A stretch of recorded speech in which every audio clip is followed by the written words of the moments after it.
Halo sahabat TNS Indonesia, saya Andika Putra dan pada kali ini saya akan membawakan sebuah materi tentang 5 hal dalam hubungan yang terbukti bisa menghancurkan jaringan Anda.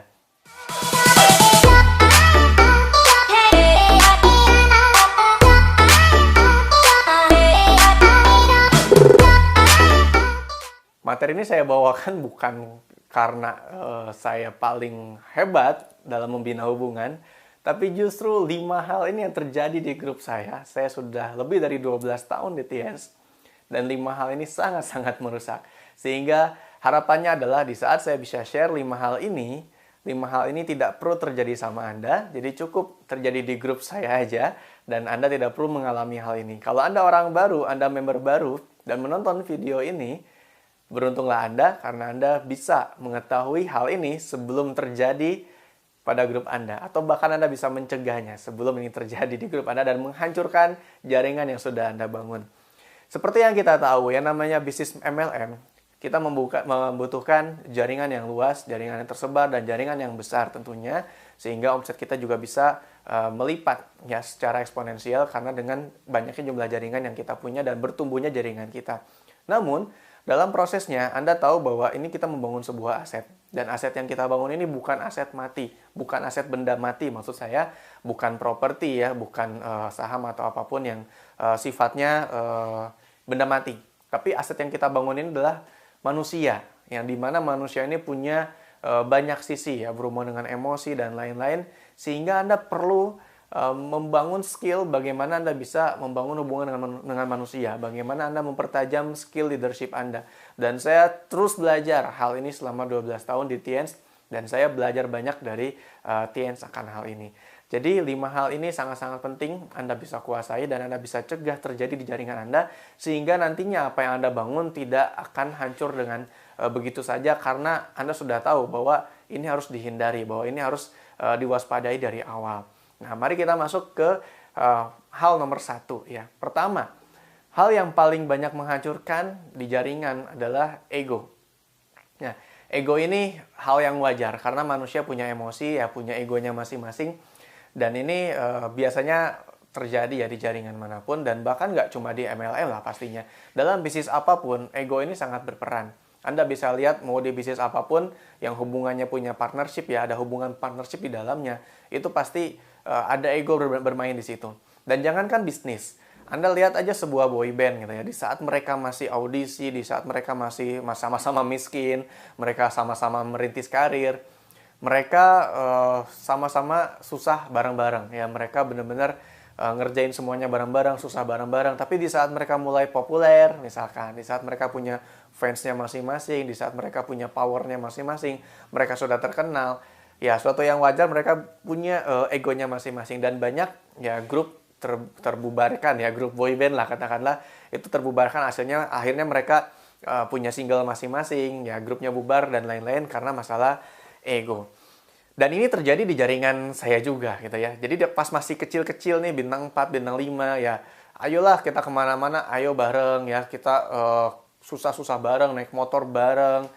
Tapi pas udah sukses, pas udah peringkatnya tinggi-tinggi, ya mulailah biasanya si downline yang merasa punya jaringan lebih besar daripada upline, atau mungkin mereka mendominasi omset upline-nya, disitulah cobaan ego mulai datang. Disitulah setan mulai membisikkan kepada hati kita bahwa lu lebih baik daripada upline lu.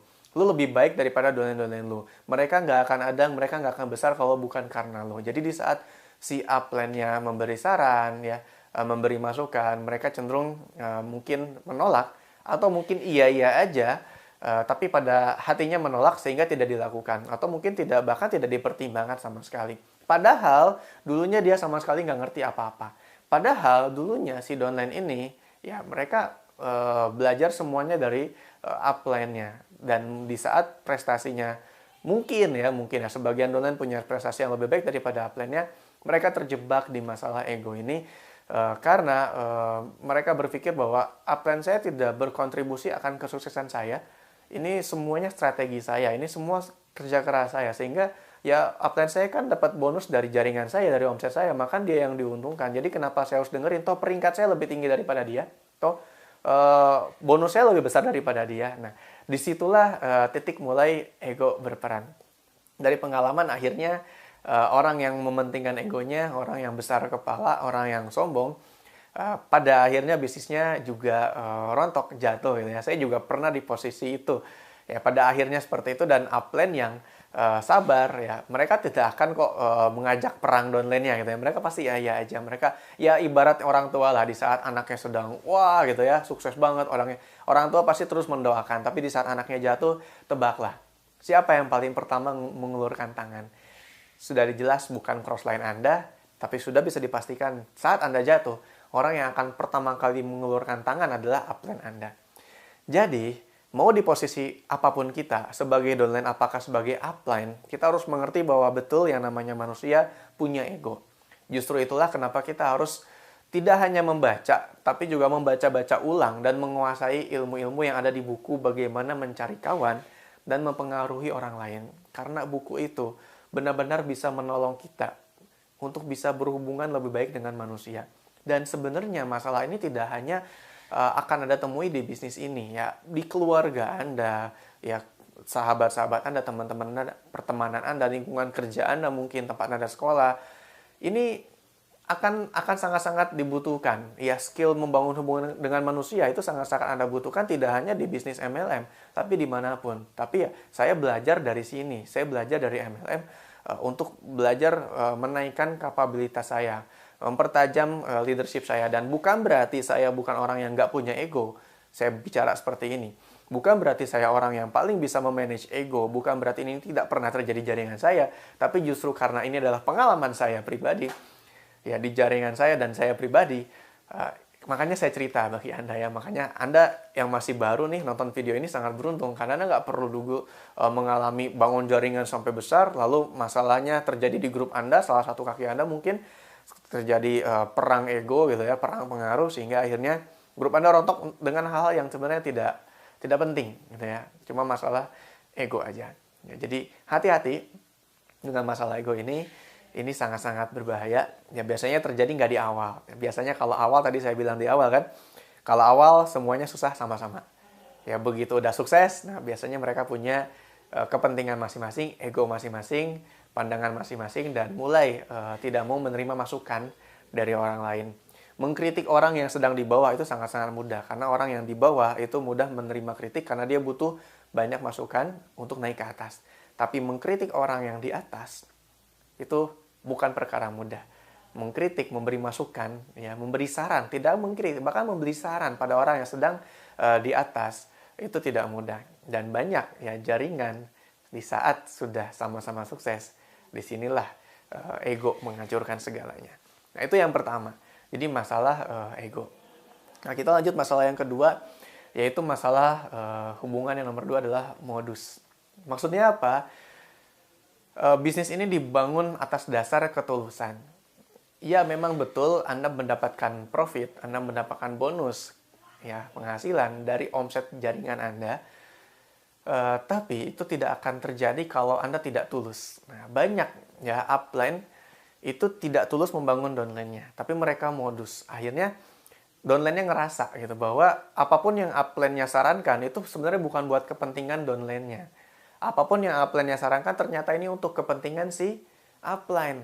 Jadi di saat upline-nya memberikan sebuah solusi, strategi, dan lain-lain, upline-nya tidak berbicara tentang kepentingan downline-nya. Upline-nya banyak memberikan sesuatu arahan yang sebenarnya menguntungkan lebih ke upline yang ketimbang si downline-nya. Jadi di saat mereka bantu, itu bantu bukan pengen bantu downline-nya agar hidupnya berubah, agar downline-nya berkembang, tapi berbantu karena si upline punya kepentingan. Oh, gue mau ngejar peringkat berikutnya nih, berarti downline gue ini harus menghasilkan, downline gue ini harus naik peringkat. Kenapa? Karena gue mau naik peringkat.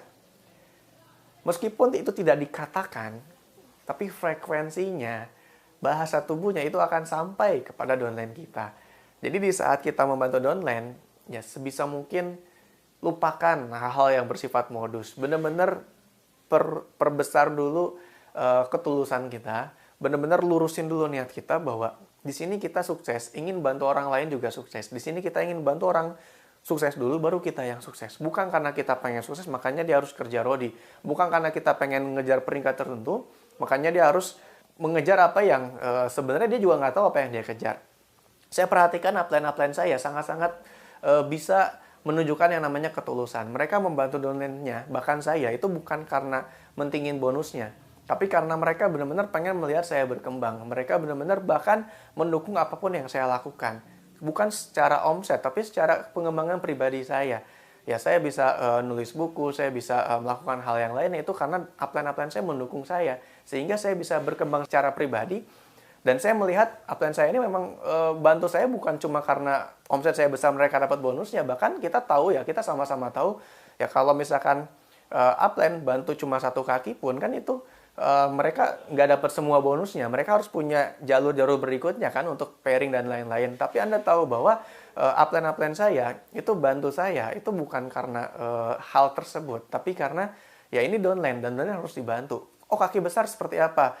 Misalkan saya punya kaki besar, apakah kaki besar nggak harus saya bantu? Justru, nah disinilah kebanyakan orang terjebak. Di saat mereka mulai membangun 4 kaki misalkan, sesuatu yang sangat-sangat wajar dari 4 kaki Anda, satunya jadi besar sekali gitu. Karena ini sesuatu yang memang terjadi dimanapun. Ya, pasti ada satu kaki gajah atau kaki dinosaurus, kaki yang paling besar. Banyak upline di saat mereka masih kecil-kecil downline-nya, semuanya dibantu, semuanya benar-benar diperhatiin.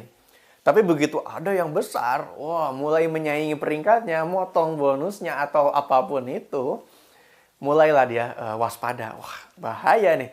Downline saya ini siap nyusul saya. Nanti gimana, apa ceritanya nih kalau misalkan di panggung dia naik peringkatnya lebih tinggi daripada saya, malah ditahan-tahan karena jaringan udah besar ini. Sebenarnya itu kan udah jadi aset. Bayangin ya, kita pengen jadi God Lion nih atau director ya kan, executive director ya. Kan sebenarnya cuma butuh 4 kaki. Anda mau jadi director, Anda butuh 4 God Lion.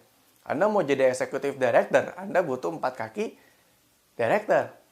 Nah, di saat Anda sedang membangun 4 kaki, wajar sekali kalau ada satu yang melebihi kaki yang lain. Kaki dinosaurus ini gitu ya. Nah, banyak orang di saat sudah dilebihi kakinya, mereka malah merasa tersaingi. Padahal mereka lupa tujuan awalnya. Mereka pengen jadi director, berarti 4 kaki ini harus God Lion. Kalau misalkan Anda punya 1 kaki, udah jadi, seharusnya Anda senang. Berarti dari 100% pekerjaan Anda, dari 4 kaki yang harusnya Anda bangun, Anda udah dapat 1 kaki yang mandiri, udah jadi 25% pekerjaan Anda sudah selesai. Dari 100% ternyata seperempatnya udah beres. 1 kaki Anda ini nggak Anda suruh stok tiket, udah nyetok sendiri. Nggak Anda suruh datang pertemuan, dia udah bikin pertemuan malah gitu ya, di berbagai kota. Justru ini yang harus kita syukuri. Nah, manusia justru memang di situ mungkin ujiannya ya. Tidak mudah mensyukuri hal-hal di sekitar mereka. Ya, mereka cenderung berpikir negatif dulu, ketimbang yang positif dulu. Jadi di saat Anda nanti memiliki kaki yang besar dan ternyata Anda punya kaki yang nyusul Anda, bukan merasa tersaingi, justru harusnya Anda bersyukur Anda punya kaki seperti itu dan Anda bersyukur agar nikmatnya ditambah kan. Ya, bersyukurlah maka nikmat akan ditambah. Jadi kalau Anda bersyukur dengan kaki yang satu ini, insya Allah nikmatnya akan ditambah. Ternyata kaki yang kedua, ketiga, keempat juga akan bisa besar seperti kaki yang pertama. Nah, makanya bersikaplah tulus, bukan modus. Karena di saat Anda bersikap tulus, orang tahu bahwa Anda benar-benar tulus, bukan semata-mata membantu orang cuma karena uang. Tapi benar-benar membantu orang karena ingin melihat orang lain berkembang, dan efek sampingnya adalah pasti bonus Anda juga ikut berkembang. Itu yang kedua. Nah, kita sekarang masuk ke yang ketiga. Ya. Masalah dalam jaringan yang juga sangat-sangat terbukti di jaringan saya yang merusak adalah masalah hutang piutang. Saya nggak bilang bahwa Anda nggak boleh sama sekali minjemin uang ke downline Anda atau crossline atau upline. Jadi hubungan masalah uang ini sangat-sangat sensitif ya. Di mana-mana urusan uang ini nggak cuma di bisnis, bahkan di urusan keluarga, uang ini sangat sensitif. Jadi hati-hati dengan masalah uang. Bukan berarti saya bilang Anda nggak boleh pinjam-meminjam. Anda konsultasikan lagi dengan upline Anda. Tapi ini kalau sangat-sangat terpaksa nih, harus ada hubungan hutang piutang, ya disarankan tidak ada hubungan hutang piutang antara upline dan downline atau bahkan crossline, disarankan tidak ada. Tapi kalaupun sampai harus ada, nah Anda harus punya pemahaman yang baik akan hutang piutang ini. Jadi kalau kondisinya sudah benar-benar darurat, ya saya pikir nggak ada masalah ya Anda meminjamkan. Yang kedua, ya, agar Anda tidak terseret ke dalam masalah, prinsipnya adalah kalau Anda mau minjemin uang, Anda pinjemin jumlah yang Anda sendiri. Kalau sampai jumlah uang ini hilang, Anda nggak jadi terganggu olehnya. Anda nggak sampai jadiin ini masalah. Jadi prinsipnya adalah Anda hanya boleh meminjamkan uang kalau jumlah ini menurut Anda masih Anda bisa cover kalau seandainya uang ini hilang. Jadi Anda sebagai orang yang minjemin uang harus punya pemahaman bahwa uang Anda pinjamkan ini akan ada kemungkinan hilang. Kenapa? Bukan berarti kita nggak percaya sama yang minjemin, tapi kan kita nggak pernah tahu ya, namanya orang mungkin kena musibah ya, atau apapun terjadi sesuatu yang buruk sehingga dia nggak bisa balikin on time. Nah, kalau kondisi ini terjadi kan Anda juga nggak bisa nge-push deadline Anda kan. Nanti yang terjadi malah gini, kita tuh pengen ngajak ketemu karena kita pengen memotivasi dia, ingin ngajarin hal-hal basic, hal-hal berikutnya, hal-hal yang baru mungkin buat dia. Makanya pengen bantu dia biar dia berkembang deh. Tapi karena dia merasa punya utang sama kita, jadinya dia pas diajak ketemu menghindar. Itu yang kebanyakan terjadi. Kenapa? Karena ngerasa nggak enak. Namanya manusia kan punya utang nggak enak.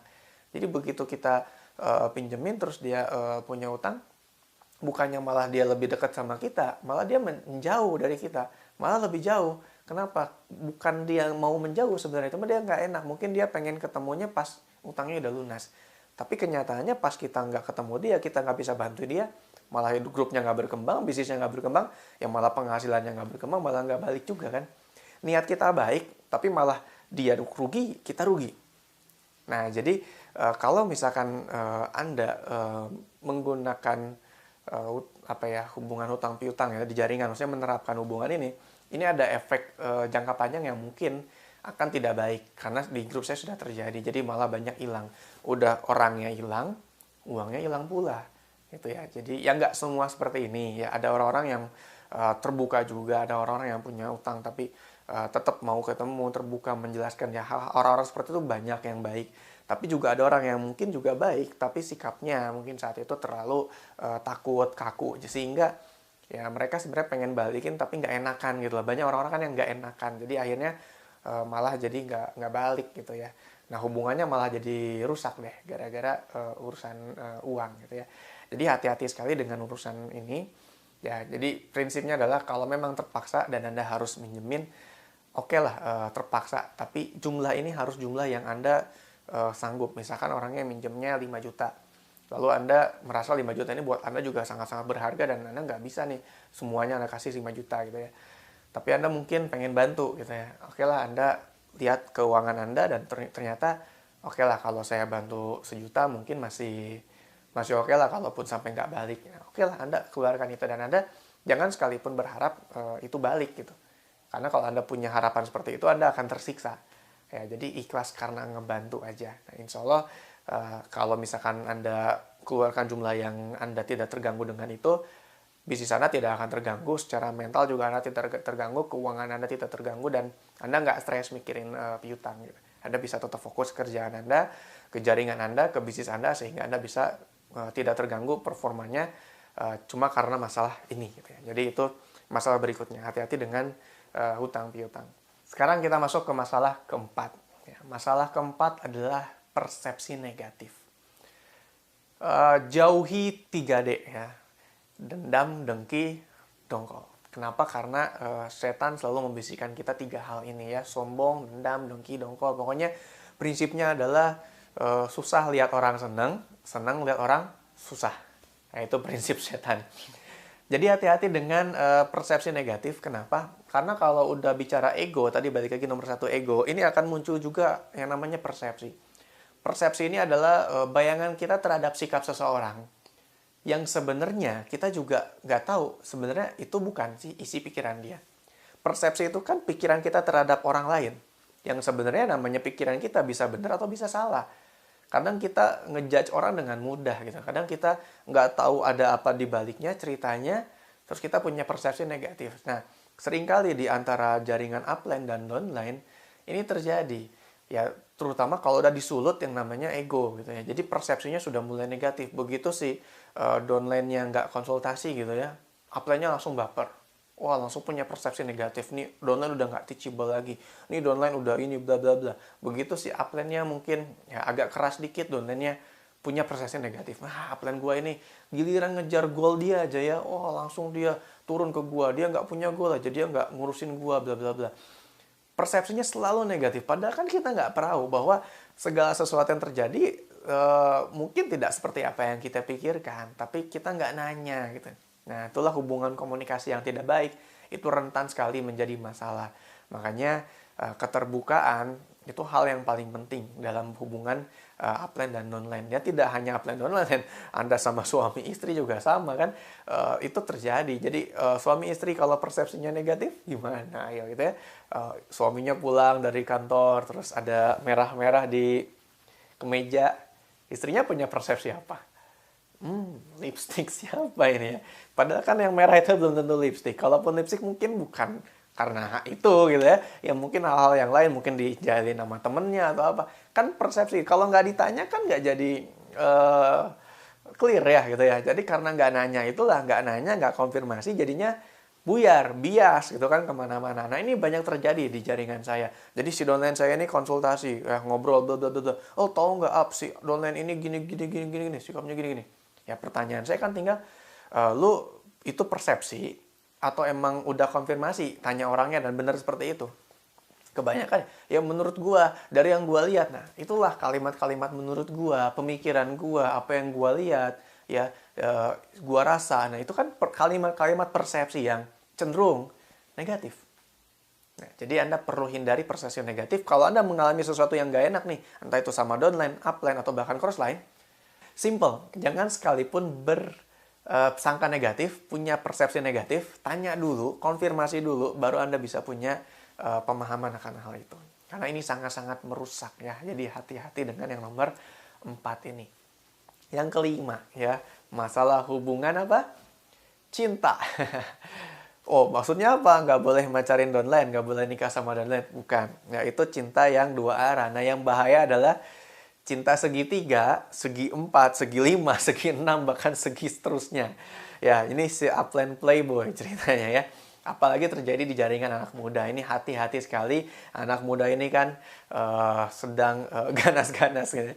Sedang membara gitu ya. Wah, apalagi anak muda, leader besar, single. Wah, ini hati-hati ya. Bukan berarti selalu seperti itu loh. Yang berarti sukses single selalu playboy. Enggak, saya nggak bilang kayak gitu.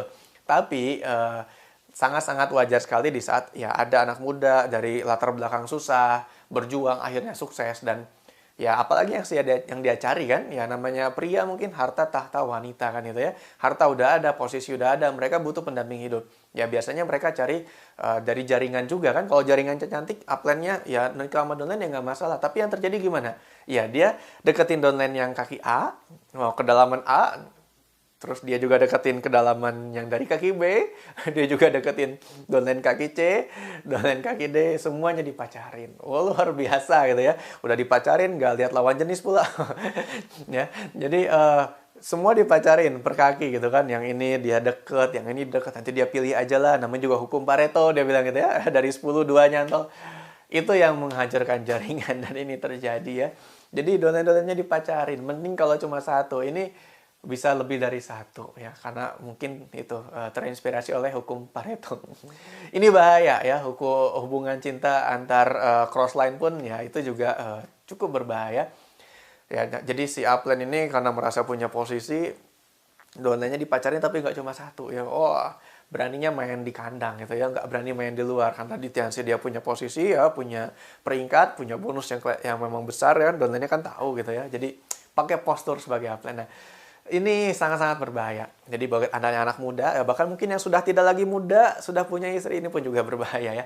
Jadi kalau Anda pacarin banyak orang di jaringan Anda, ini satu hancur, yang ini tahu, ini tahu, ini tahu, wah itu hancur semua kakinya. Bahkan upline-nya kena, downline-nya kena. Ya, jadi hati-hati masalah cinta ini. Jangan sampai ini terjadi di jaringan Anda. Jadi ya kalau memang satu ya satu gitu ya. Jadi jangan lebih.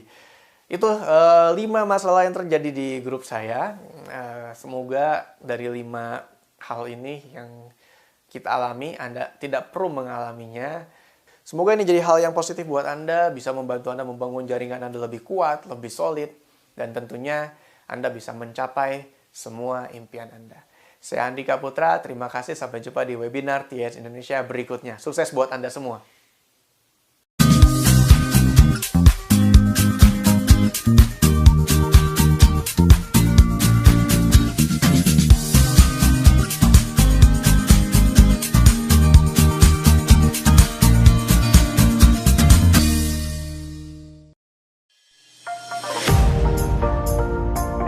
Pada vlog kali ini kita akan membahas bagaimana caranya Anda bisa memenangkan setiap negosiasi. Negosiasi tidak hanya terjadi di dunia bisnis. Negosiasi terjadi dimanapun selama Anda berhubungan dengan manusia. Ya, dengan istri, dengan anak, saudara, teman, rekan bisnis apalagi. Selalu melibatkan negosiasi. Dan bagaimana caranya Anda memenangkan negosiasi, kita akan bahas pada vlog kali ini.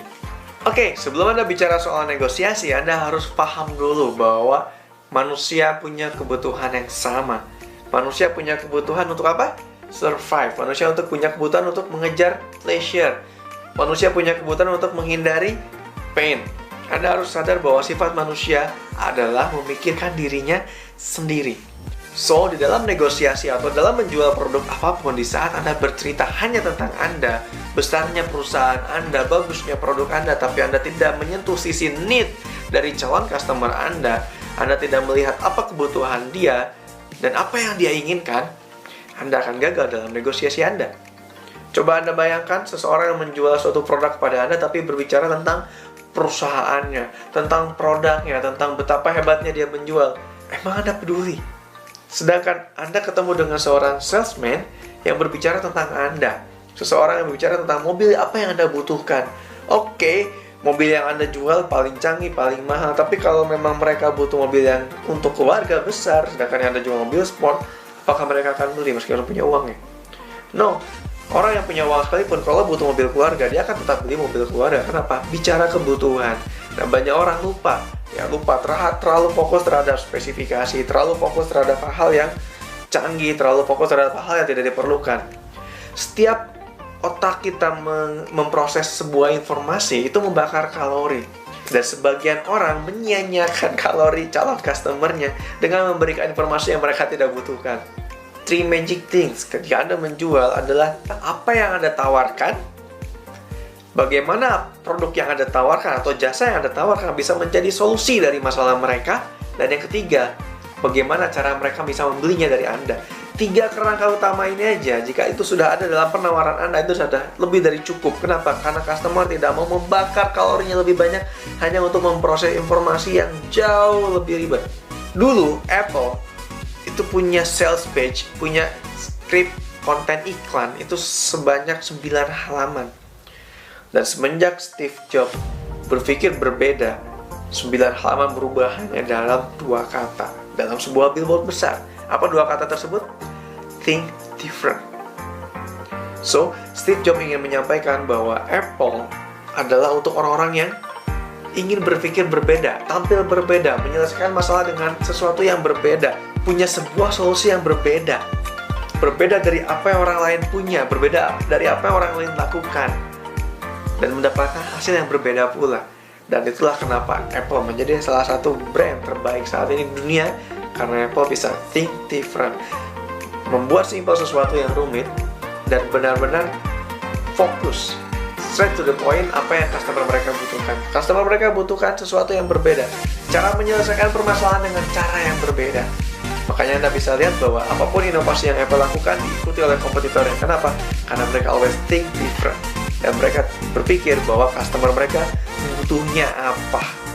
Jika Anda merasa vlog ini bermanfaat, silakan like, comment, dan subscribe, dan nonton vlog kita yang lainnya. Salam sejuta pengusaha.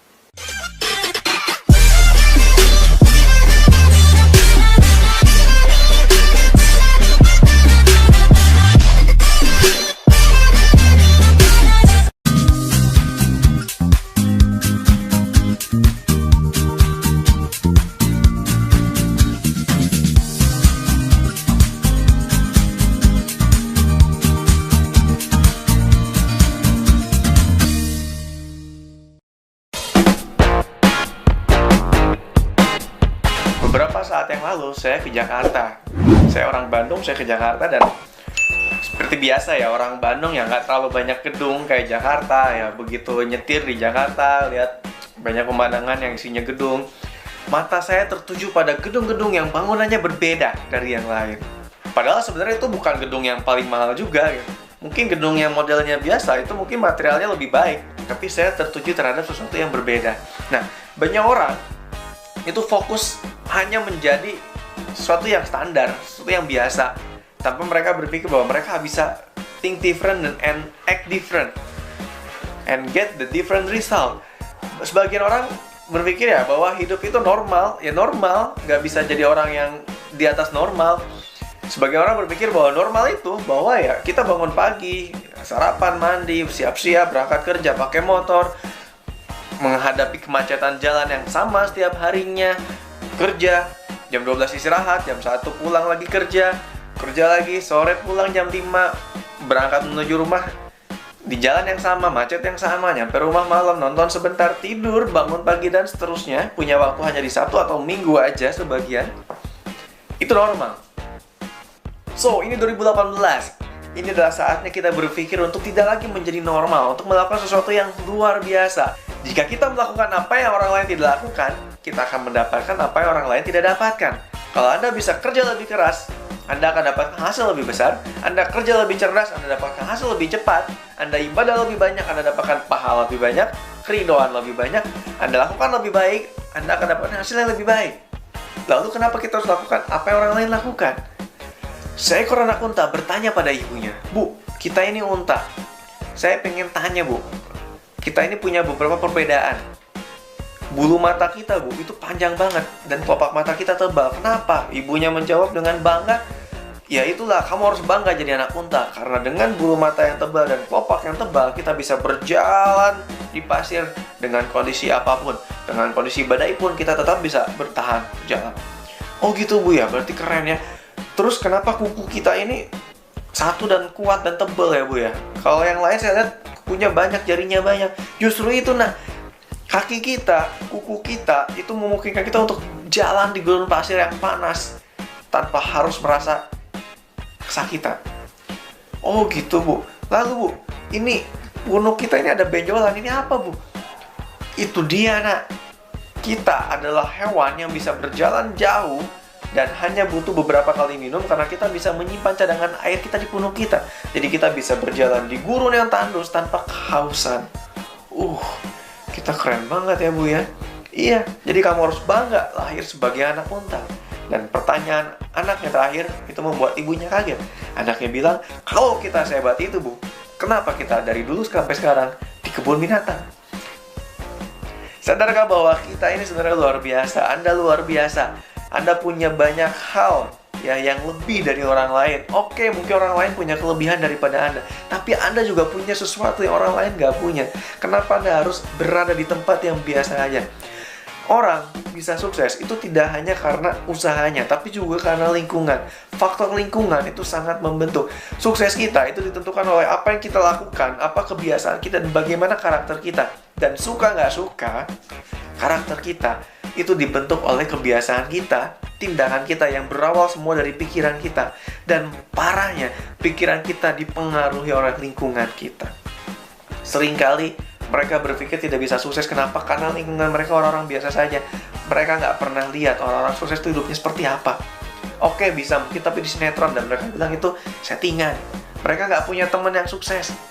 Dan mereka bilang orang kaya itu pilih-pilih teman. No, ya, mereka yang pilih teman. Kenapa? Seorang kaya itu pernah jatuh miskin ceritanya, dan dia datang pada temannya, "Saya bisa kaya lagi, berikan saya pakaian terbaik dan saya bisa kembali ke kondisi sebelumnya." Dia akan cari lingkungan yang baik, dia akan cari orang-orang yang sukses, dia akan bergaul dengan mereka dan dia bisa sukses kembali. Kenapa? Karena sukses ada di sini, di mindset kita. Dan beruntung saya punya mentor-mentor, punya sahabat-sahabat, punya guru-guru yang orang-orang jauh lebih sukses daripada saya. Sehingga saya bisa belajar dari mereka, saya bisa dapat visi dari mereka, saya bisa melihat bahwa oke, kehidupan harusnya seperti ini. Oke, harusnya bisa naik level ke sini.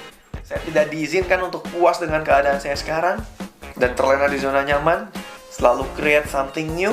Dan semua itu saya belajar dari orang-orang di lingkungan saya. So, dari sekarang Anda menonton vlog ini sampai sekarang, itu artinya Anda peduli dengan kesuksesan Anda. Pola itu harus Anda lakukan. Pilih lingkungan yang baik, pilih teman-teman yang baik. Oke, Anda nggak boleh pilih-pilih teman, tapi Anda boleh pilih sahabat. Anda pilih guru yang baik yang bisa mengangkat Anda ke level yang lebih baik. Bukan hanya membuat Anda nyaman, tapi membuat Anda bertumbuh. Salam sejuta pengusaha.